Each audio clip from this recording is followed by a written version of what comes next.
wale ambao wanajenga karibu na hifadhi ya barabara. Leo tumefanya ziara ya kutembelea kwenye barabara ya Wete Chake Wete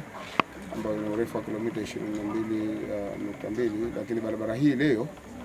tumeliangalia eneo la mjini ambalo serikali tayari tumeshalipa fidia.